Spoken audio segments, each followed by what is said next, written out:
We are in for a treat today. We are at the Darba at the Spice Kitchen in Leabrook, Adelaide, with celebrity chef Ragini Day. How are you? Very well. Welcome, Colette. Thank you. Now, I do say celebrity chef because you're well known across Australia for your cooking classes, aren't you?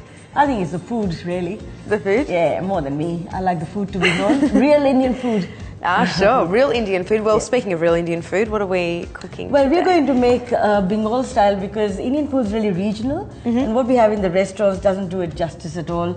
So we're going to do very quick Bengal style tomato, 5-spice prawn and fish curry. So I'm going to just pop that in very quickly into some hot oil here, and then we're going to make a sauce which you're actually going to do for this. Okay. So a couple of fish pieces. I'm going to let you mix up the main base of this curry. Okay. And, you know, we can use onions, ginger, garlic, all that. But I'm going to make it really, really easy because I'm going to use one of our spice blends, which is actually the easy curry one.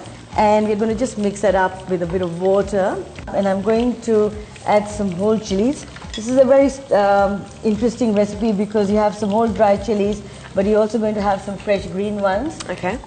So this is the whole, we call it Panch Foran or the 5-spice, which is 5 different spices, the fennel, the fenugreek, 2 kinds of mustard, yellow and black, and then there's the onion seeds.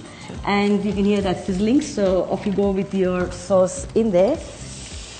So I'm just going to put in, because you see it's starting to stick slightly. Yeah. So we're going to just put in a few tomatoes. They're not chopped fine or anything. These are beautiful wine ripened tomatoes because we have such good produce here anyway. And this dish is served in your restaurant, isn't it? It is, and we try to emphasize on regional sort of dishes in our restaurant rather than the same old, you know, butter chickens and vindalus. Having said that, one of our favorite dishes in our restaurant is for Vindaloo, as it's correctly pronounced, because next time we go to an Indian restaurant, Colette, say Vindaloo, they'll treat you so much nicer. Vindaloo. Yeah. Okay. Because, I mean, most people say Vindaloo, but that's not really the correct way. So we have, instead of the usual beef Vindaloo, we have Vindaloo 4 ways in our restaurant. Yes. And we've got a pork version, a beef and beetroot, an egg and a chicken. Right. Okay, so the next step over here, let's just pop in some whole chilies. And you see that the one we put in before also, I didn't crumble or crush. These ones as well, I won't even remove the stem. And the reason for that is we'll keep the seeds enclosed in here. So what will happen is that we'll get a nice fresh chili flavor, but you won't get the heat because the heat's in the seeds and it'll stay in there. Okay. Okay, so we're going to just put a bit of moisture there for you.